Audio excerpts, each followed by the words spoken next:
Bismillah ar-Rahman ar-Rahim wa salatu wa salam ala ashraf al-mursalin, Sayyidina Muhammad sallallahu alayhi wa sallam. Je parlais avec Serigne Chouaib Abou Kébé des problèmes de la communauté islamique, de ce que nous vivons aujourd'hui dans le monde arabe particulièrement et le monde islamique généralement. Depuis le Nigeria, Boko Haram, jusqu'en Afghanistan, jusqu'au Shabab en Somalie, jusqu'au Libye, en Égypte, en Syrie, Irak, partout en Europe, et ça va venir. Ce n'est pas prêt encore de s'arrêter. C'est un mouvement qui n'a aucune logique, qui ne peut pas être analysé par la compréhension d'un homme ordinaire. Il faut voir toutes les racines du mal. D'où ça vient ce phénomène? Parce que nous, les musulmans, on est les premiers responsables. C'est vrai, on a toujours l'habitude de rejeter la faute sur les Américains, l'impérialisme, sur les Juifs, les sionistes. C'est vrai.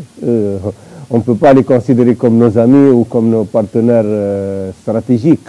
Ah, peut-être pour certains pays du Golfe, mais pas pour les autres pays, ou peut-être pour certains politiciens, ou pour certains groupes, mais ce n'est pas pour les peuples. Ils ne sont pas là pour notre émancipation ou notre développement, ou pour diffuser notre religion, ou pour que nous vivons à l'aise dans nos croyances. Non.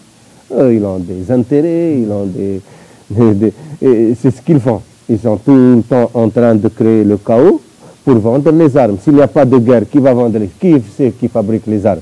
Ce n'est pas l'Arabie Saoudite, ce n'est pas le Maroc, c'est les Américains, c'est les Israéliens, c'est les Russes. Hein? Il faut qu'ils vendent les armes s'il n'y a pas de guerre. Donc il ne faut pas leur en vouloir. Eux, c'est des commerçants. Ils font de... C'est nous, les musulmans, qui sont responsables devant Allah et devant son prophète Mohammed. Cette religion que nous avons, l'islam, c'est un dépôt. Le prophète Mohammed, avant de partir, il nous a pris Allah à témoin. Il a pris toute la communauté musulmane à témoin. Hal ballaght, ashhadu anni ballaght. Qalu ballaght. Allahumma ashhad anni ballaght. Falyuballigh minkum ash-shahid al-ghaib. Est-ce que je vous ai transmis? Tu as transmis. Allah atteste que j'ai transmis. Alors que celui à qui j'ai transmis, transmet aux autres. Donc c'est pour ça que l'islam se perpétue jusqu'à nos jours, sinon on ne serait pas musulman dans notre génération. De génération en génération, parce qu'il y a toujours des gens qui ont pris à cœur cette mission et qui ont su véhiculer les valeurs de l'islam et qui ont fait adhérer les populations à l'islam. L'islam, il a commencé dans la péninsule arabique, dans le désert, où personne n'entre. Il n'y a pas d'étrangers qui viennent faire du tourisme là-bas. Donc c'est les premiers musulmans qui sont sortis, qui ont débordé sur les frontières. Ils ont combattu les plus grands empires de l'époque, l'empire perse, l'empire byzantin. Ils sont arrivés jusqu'en Chine, et jusqu'au Maroc, jusqu'au Sénégal, pour amener l'islam, par les valeurs, l'éthique. Les gens ont adhéré à l'islam, ce n'est pas parce qu'on leur met l'épée, tu deviens musulman ou on te tue. Parce qu'ils voient que ces musulmans-là véhiculent des valeurs que tout le monde aimerait adopter. D'abord, le musulman ne trahit pas, ne ment pas, ne vole pas, ne prend pas ce qu'il y a à son prochain. Il respecte son prochain comme lui-même. Même s'il ne partage pas ta foi, même s'il ne partage pas ta religion, tu dois le respecter comme être humain. Tu peux échanger avec lui. Le cas, c'est le contraire maintenant. Hein? Ah oui, on est totalement aux antipodes des valeurs de l'islam. Montre-moi les musulmans, regarde, même ceux qui viennent à la télé parler. Quelques-uns où tu vois la spiritualité, mais la majorité des gens, ils parlent au nom de Qatar ou de l'Arabie Saoudite ou au nom de certains pays. Les savants aujourd'hui de l'islam, ils vivent dans un luxe incroyable. Ils sont là pour servir les princes, pas pour servir la religion. C'est pour ça que les princes peuvent faire ce qu'ils veulent. Avant, un grand wali était parti dans un pays, et il a vu beaucoup de choses graves que dans un pays de l'islam, on ne doit pas voir. Et il est allé voir le prince pour lui demander qu'est-ce qui se passe. Tu es musulman ou tu n'es pas musulman? Il a dit oui, bien sûr que je suis musulman. Il a dit alors, qu'est-ce qui se passe? Il a dit moi, je n'ai pas fait une seule chose sans qu'il y ait une fatwa. Il lui a sorti tout un paquet de fatwas. Pour donner un exemple déjà que depuis avant. Pour ça, Khadim Rassoul, quand il a répondu à la Djor, quand il lui a envoyé la Djor pour venir, pour qu'il fasse un débat avec le Qadi Majikati Kala à cause de Matar Diop et le cousin de la Djor, qui avait, Khadim Rassoul lui a, il lui a donné l'ordre de libérer les captifs et de rendre le butin qu'il a pris à la bataille de Sambosal. Et il a dit, le Qadi, que c'était une fatwa légale, parce que Ahmadou Cheikh s'était déclaré prophète. Donc, son sang, le butin est licite. Son sang est licite et le butin est licite. Khadim Rassoul, qu'est-ce qu'il a dit? Il n'a pas répondu. Il n'a pas répondu. La Djor a menacé. Khadim Rassoul, il ne voulait pas venir. Il ne voulais pas même lui répondre. Alors, Khadim Rassoul, il lui a envoyé, il lui a dit, ce qui m'empêche de venir te voir, ce n'est que je n'ai pas peur de te rencontrer, ni peur de me confronter au Qadi. Mais seulement que j'ai honte devant les anges qu'ils me voient marcher vers un prince. Parce que Mohammed ibn Muslima a dit qu'un prince dans la cour d'un roi, c'est comme de la mouche, une mouche sur des excréments. Subhanakallah. Le Qadi Majikati Kala a failli suffoquer quand il a lu ça. Je lui ai dit, qu'est-ce qu'il a dit? Non, non, non, c'est pas toi, c'est moi qu'il vise. C'est moi qu'il vise. Il lui a dit, lis-moi, traduis-moi ce qu'il dit. Il lui a dit, s'il t'a traité de mouche, et moi... Donc, pour comprendre la position des saints devant les... Oui, c'est vrai, les problèmes sont politiques, mais les gens saints de la religion, ils ne doivent pas se salir les mains dans cela. Ou ils fréquentent les princes et les gouvernants pour les conseiller, leur donner le bon conseil, ou au moins ils s'abstiennent pour rester auprès des populations, pour guider les populations. Les princes ne veulent pas les écouter, ils veulent faire ce qu'ils veulent, au moins que la population, on ne la trompe pas. On ne trompe pas les populations. Mais là, ils trompent les populations, c'est ça le problème. Donc c'est tout un... C'est ce qui se passe aujourd'hui. Aujourd'hui, ce fléau dont on a parlé, cet extrémisme, cette violence, cette haine, ce terrorisme que l'on voit, qui balaie les sociétés musulmanes et qui donne une image très, très, très négative de l'islam, a pour origine la pensée de l'anathème. L'anathème, c'est le takfir, du takfir, qui a pris naissance depuis le début de l'islam, depuis le califat de Sayyidina Ali avec les Khawarij, les Kharijites. Moi, je vois que في حديث هل الذي دخل في الصلاة فأرسل إليه النبي صلى الله عليه وسلم أظن أن هذا نعم c'est حديث صحيح. نعم. Un jour le prophète Mohammed sallallahu alayhi wa sallam avait dit à Sayyidina Abu Bakr, prends ton épée et tu vas à la mosquée. Tu vas trouver un homme là-bas, il faut le tuer. Sayyidina Abu Bakr, il est parti, il a trouvé un homme qui était en train de prier. Il a attendu, l'autre n'arrêtait pas de prier, il priait, puis il est reparti. Le prophète Mohammed sallallahu alayhi wa sallam dit, tu l'as trouvé? Il dit oui, mais j'ai trouvé quelqu'un en train de prier. Qu'est-ce que tu as fait? Il dit, ah, je ne peux pas tuer quelqu'un qui est en train de prier. Il a dit à Sayyidina Omar, vas-y, fais ce que je te dis. Sayyidina Omar est parti. Il a trouvé l'homme en train de prier, de prier, de prier. Il est revenu. Le prophète Mohammed sallallahu alayhi wa sallam a dit, alors tu l'as vu? Il a dit oui, je l'ai. Mais il était en train de prier. J'ai attendu, il priait. Je ne peux pas tuer quelqu'un qui est en train. Il a dit à Sayyidina Ali, vas-y. Si tu le trouves, tu le tues. Sayyidina Ali est parti, il ne l'a pas trouvé. Quand il est revenu, il a dit, alors il dit, je ne l'ai pas tué. Il a dit, si vous l'avez tué, il n'y aurait pas deux dans ma communauté qui auraient divergé. Donc est-ce que c'était un être humain? Ah ok, c'est ça, c'est ça.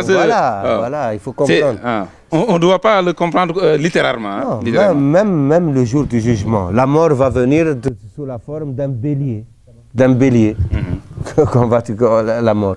C'est des images. C'est des images. Voilà, ça peut être parabolique. Voilà, un djinn, un Satan, le lieutenant de Satan. Mais le mal, voilà, la divergence qui s'est personnifiée. Personnifiée. En tout cas, effectivement, les divergences dans la communauté, ils ont commencé très tôt. Très tôt. D'abord pour des problèmes politiques purs. Il n'y avait pas de problème de aqida ou de croyance ou de compréhension différente du Coran ou des hadiths. Non, non, non. Il n'y a pas eu de... C'est pas dans la aqida le problème, c'était dans la politique. Dès le premier, c'était le khalifa. C'est pour ça que c'est important de comprendre l'origine de... Après, les kharijites, voilà ce qu'ils ont introduit dans l'islam. Pour eux, c'est la littéralité du Coran. Pour eux, il n'y a pas d'autorité en dehors du Coran. Même Sayyidina Ali, quand il a envoyé Sayyidina Abbas pour débattre avec eux, il a dit « Hajijhum bis-sunnah. Inna al-Qur'an hammal ». Parce que le Coran, tu peux le porter sur plusieurs sens. Le prophète Mohammed sallallahu alayhi wa sallam, il dit « Unzila al-Qur'an ala sab'ati ahraf ». Donc, il y a des sens multiples dans le Coran. La parole arabe, la langue arabe est une parole polysémique. Donc, beaucoup de sens peuvent s'enfermer dans un mot. C'est pour ça qu'il y a كثير من المجاز في اللغة. في التورية il a des figures de style. Et c'est la beauté même de la langue arabe. Mais il y a d'autres qui te disent ah non, اللغة حقيقة. لا مجاز فيه. لا مجاز. فهمني؟ ça c'est le فكر بدأ مع نافع بن الأزرق ثم في العصر الحاضر أكثر يستمد من ابن تيمية. ابن تيمية وصل هذا الفكر. ابن تيمية il a revivifié ce courant. Il n'est pas kharijite, il est sunnite, mais c'est lui qui avait revivifié. C'est la même méthode. Ibn Taymiyyah, pour lui, il est le plus grand savant de l'islam. Après le prophète Mohammed sallallahu alayhi wa sallam, même Sayyidina Ali, Sayyidina Abu Bakr, Sayyidina Osman, il a trouvé des fautes. Non, c'est vrai. Il a trouvé des fautes dans le fiqh, dans les conclusions juridiques. Il est plus intelligent que tout le monde. Donc, ceux qui lisent Ibn Taymiyyah, malheureusement, ils restent bloqués. Pour eux, comme s'il n'y avait rien avant Ibn Taymiyyah. Tous les savants, toute la science, toutes les écoles de l'islam, ils ne leur accordent aucune importance. Le Coran et le Hadith, quand il te dit, le référence, c'est le Coran et le Hadith. Mais eux, ils se réfèrent à Ibn Taymiyyah. Et après, Mohammed Abdul Wahhab avec les Wahhabites. Mais ils te disent, c'est le Coran et la Sunna.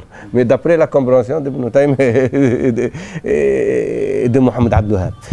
Et en plus, Ibn Taymiyyah, le problème avec lui, c'est que quand il écrit sa aqida, il ne dit pas ma croyance et ma foi est comme tous les savants. لذلك سمى العقيدة الأشعرية أو العقيدة لأن أبو الحسن الشاذلي يتبنى ذلك. Il assume ses responsabilités devant Allah. لذلك هم الناس يقول لك أنت تتبع العقيدة. Non, sa méthodologie, c'est elle qu'on a adoptée. Alors ابن تيمية يقول لك عقيدة السلف الصالح والفرقة الناجية وكذا. ويأتي في آخر العقيدة يقول لك ومن لا يعتقد ذلك فهو كافر يستتاب أو يقتل وإذا لا يتوب يقتل. معناها عقيدته عقيدة السلف الصالح. معناها هو لسان السلف الصالح وهو il a donné l'autorité هو لنفسه وأتباعه. Lui et ses partisans. Pour lui il se donne l'autorité. C'est lui l'aqida al-salaf. Et en plus, quand il arrive sur un point de litige ou un point où il y a divergence entre les écoles musulmanes, il ne vérifie pas ou il ne donne pas les précisions sur les différentes conclusions des différentes écoles.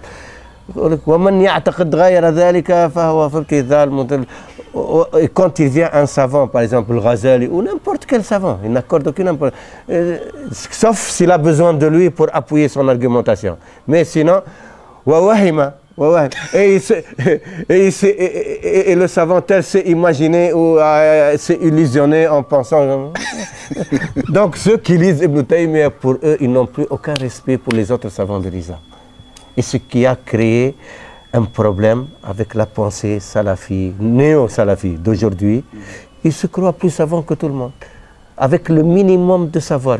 Il y a eu un débat entre des savants wahhabis et Cheikh Ahmed Driss al-Fassi, qui était l'un des plus grands savants de l'islam. Cheikh Ahmed Driss al-Fassi. Il a dit, un faqih wahhabi, Kubaisi, Ahmed Kubaisi, il est venu débattre avec Cheikh Ahmed Driss. Il lui a dit, vous les soufis, hein, vous faites, c'est du shirk ce que vous. lui a dit, Cheikh Ahmed Driss, le shirk que vous nous imputez ne nous dérange pas. Parce que, alhamdoulilah, auprès d'Allah, on est dans la certitude du tawhid. Mais vous, votre problème, c'est que vous avez pris les quelques livrets que vous avez dans les mains et vous avez enfermé toute la religion dedans. En dehors, il n'y a plus rien. Si vous vous êtes donné la peine d'étudier un peu ce que les savants ont étudié, vous auriez compris que l'islam est beaucoup plus large que votre pensée. Ils ont enfermé la religion dans leur pensée, dans leur étroit esprit. Ils ont un esprit étroit, obtus, borné, et ils veulent mettre dedans l'islam. Alors que nous avons produit la plus grande civilisation que l'humanité a connue. On n'a pas connu comme Ibn Khaldoun, comme Ibn Sina, comme Ibn Rushd, comme Ibn Arabi dans le monde entier. Je dis dans toutes les civilisations, tu ne vas pas leur trouver des égaux. Donc, et ça, tout le monde le reconnaît. Tu lis même les livres des Occidentaux, et les dettes qu'ils ont envers la civilisation occidentale. Jamal Din Afghani, dans un débat avec Ernest Renan, il dit Platon et Aristote, desquels vous vous glorifiez aujourd'hui, il était près de vous à Athènes, à côté en Europe, et vous ne les connaissiez pas. Il fallait qu'ils viennent en habit arabe par Avicenne et Averroès, Ibn Rushd, Ibn Sina, pour que vous les compreniez. Donc, même ce qu'ils... Alors que les Occidentaux ont un certain moment joué en effaçant aussi cet épisode. C'est comme si la civilisation s'est déplacée d'Athènes à Paris, siècle des Lumières. Tu sais, comme je t'ai dit tout à l'heure, tu vois la télévision aujourd'hui, les événements qui se passent dans le monde. Tu entends les mêmes événements que nous regardons à la télé et tu vas entendre les différentes versions. Cette télé te donne une version des faits totalement différente de l'autre, alors que nous regardons les événements devant nous. Alors aujourd'hui, là où il y a les satellites, les images, les réseaux sociaux, tout se passe instantanément, hein, et on nous trompe. Alors imagine avant, où il n'y avait pas de moyens de communication. Donc c'est tout à relire, l'histoire de l'islam, de la civilisation, à comprendre mieux. Et je te jure, très sincèrement, que si aujourd'hui tu prends un vrai savant, je ne dis pas un soi-disant érudit ou un demi-savant ou quelqu'un qui apprend, il a quelques diplômes, il pense qu'il est savant. Non, un vrai savant. Tu prends qui est honnête envers lui-même et envers son Seigneur. Shia imamite, Shia zaydite, ismaïlite, ibadite.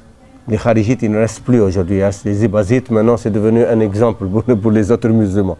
Tu prends un ibadite, tu prends un sunnite, salafi, soufi, un salafi, parce que dans le sunnisme aussi, les deux grands courants, si on veut dire, c'est le salafisme et le soufisme. هم يسمون انفسهم اسماء كثيره ولكن اين هم الاثريه اليوم؟ الاثريه تجدهم اكثرهم صوفيه اليوم. في المغرب فهمت علماء المغرب المحدثين الغماري اثريه. لا فرق بين فهمت واحد. لا ولكن الان هم إذا قالوا أثري هم يدعون السلف مثلا الحنبلية أصبحت أسماء لا مسمى لها. C'est des noms qui se donnent qui n'ont pas de réalité. Mais c'est pas grave.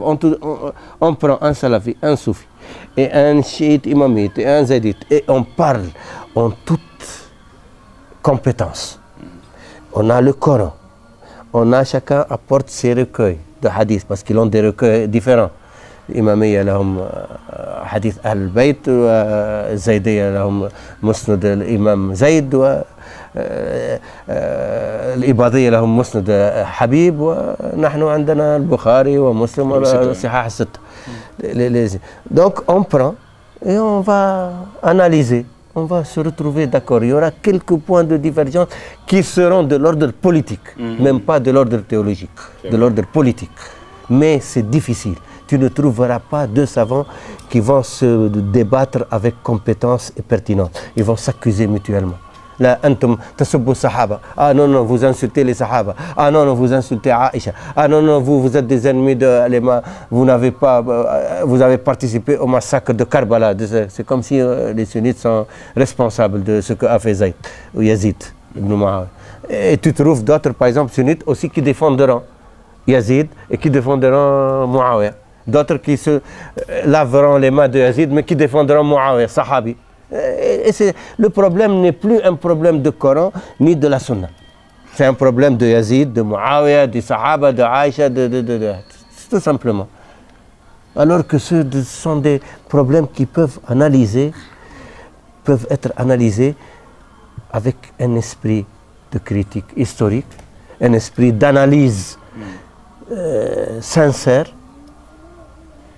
qui peuvent, si Zubayr, Talha, ils ont fait une erreur devant Sayyidina Ali. Ça, personne ne peut dire le contraire. C'est une erreur politique. Ça ne les sort pas du cœur. Sayyidina Ali, il a prié sur tous ceux qui l'ont combattu à la bataille de Jamal. Aïcha, la femme du prophète Mohammed sallallahu alayhi wa sallam, il l'a convoyé avec son frère Mohammed. Son frère Mohammed ibn Abu Bakr. Il a grandi dans les fi Hijr Sayyidina Ali. Il a grandi avec Sayyidina Ali. Sayyidina Ali, il a marié la femme de Sayyidina Abu Bakr. Après la mort de Sayyidina Abu Bakr, la femme de Sayyidina Abu Bakr, Asma bint Umays, elle était la femme de Ja'far ibn Abi Talib, le frère de Sayyidina Ali. Sayyidina Abu Bakr, il a marié après Ja'far, et Sayyidina Ali, il a marié après Sayyidina Abu Bakr. Et les fils de Sayyidina Abu Bakr, ils ont grandi avec Sayyidina Ali. Il n'y a pas de problème entre eux. Sayyidina Omar ibn Khattab, que les chiites imamites ont de vrais problèmes avec Sayyidina Omar. Sayyidina Omar, il a marié Kulthum, la fille de Sayyidina Abu Bakr, avec l'attestation de Hassan et Hussein. Ils n'ont pas de problème entre eux. C'est nous qui avons des problèmes, c'est pas eux. Eux, ils seront innocents de nos actes. Ils se lavent les mains de tous nos différends.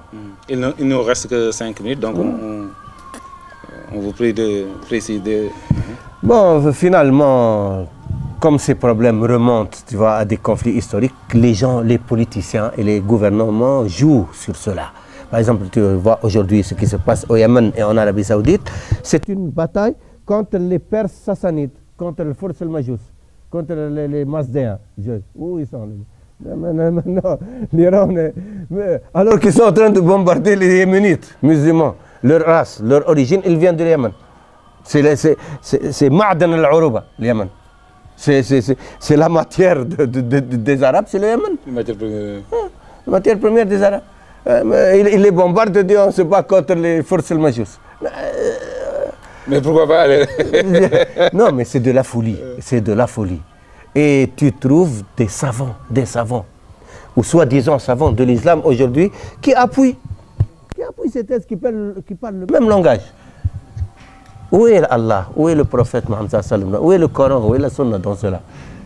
Et puis ils sont capables de te sortir un verset ou un hadith pour corroborer leur insolence et leur pertinence et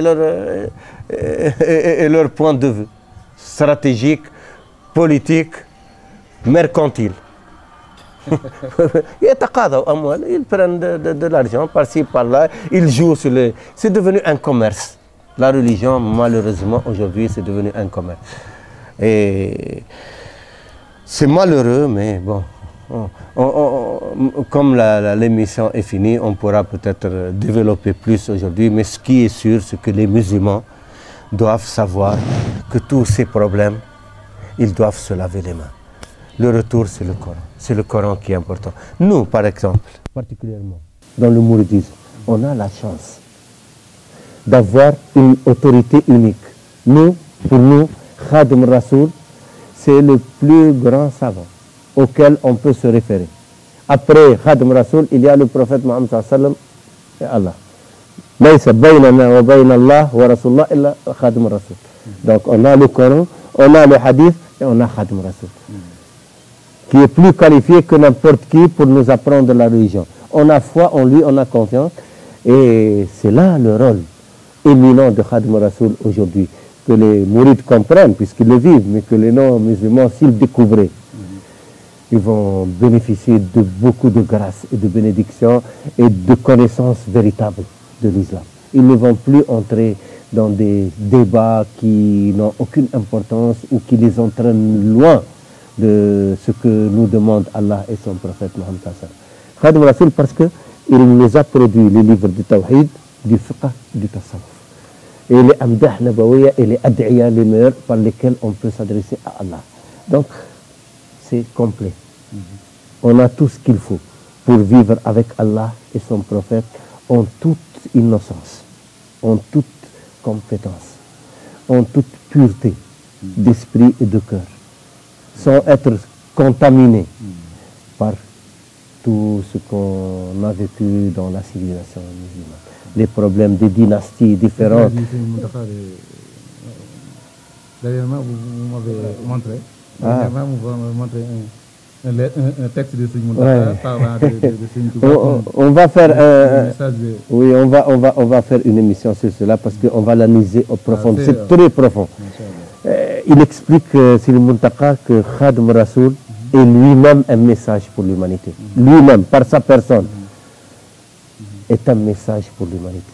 Un message de piété, de foi, d'amour de son prochain, de connaissance et de convergence dans l'amour d'Allah et de son prophète Mohammed sallallahu alayhi wa sallam. Parce que si les cœurs des musulmans ne convergent pas vers le prophète Mohammed sallallahu alayhi wa sallam, vers l'amour du prophète Mohammed sallallahu alayhi wa sallam, qui nous transporte vers l'amour d'Allah, on ne sortira jamais de... Parce que comme je te dis... مثلا تطبيق حقيقي للقرآن. النبي صلى الله عليه وسلم قرآن يمشي على قدميه.